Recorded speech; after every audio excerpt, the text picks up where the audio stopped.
Hello guys, അപ്പൊ ഇന്ന് രാവിലെ എനിക്ക് ഗ്യാസിന്റെ ലോഡ് ഇറക്കാനുണ്ടേ. അതിൽ പണി കഴിഞ്ഞിട്ടുണ്ട്, വണ്ടി എടുത്ത് ഞാൻ പുറത്ത് വെച്ചിട്ടുണ്ട്.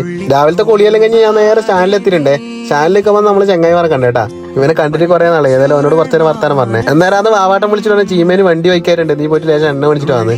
ഞാൻ ഏതായാലും ചീമേന് പോയിട്ട് അവിടെ നിന്ന് കേനെടുത്തിട്ട് നേരെ നാട്ടിലേക്ക് ഇട്ടുട്ടാ. ചീമേന് പമ്പിൽ എണ്ണയില്ല, അതുകൊണ്ട് നേരെ മുണ്ട പമ്പിൽ പോയിട്ടാ.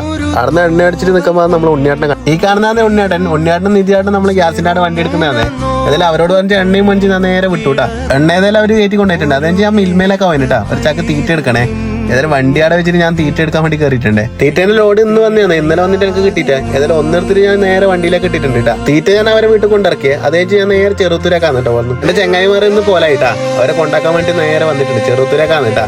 അതിൽ അവർ രണ്ടാളും ഇന്ന് തിരിച്ചു പോലെ എറണാകുളത്താണ് കേട്ടോ രണ്ടാളും. നമ്മൾ മൂന്നാളും കൂട്ടി എന്തെല്ലോ വീട് പറയുന്നുണ്ടേ. ഏതായാലും ഞാനൊന്ന് പോയാലോ എന്നെല്ലാം വിചാരിച്ചു. ഏതായാലും ഇപ്പൊ വേണ്ട, ഏതായാലും നമ്മയുടെ എത്തിയിട്ടുണ്ട് കേട്ടാ. ഞാൻ ഏതായാലും അവരെ കൊണ്ടാക്കിയിട്ട് വരാം. അപ്പൊ ഇന്നത്തേക്ക് അത്രയല്ലോ, നമുക്ക് നാളെ കാണാം. Okay, by.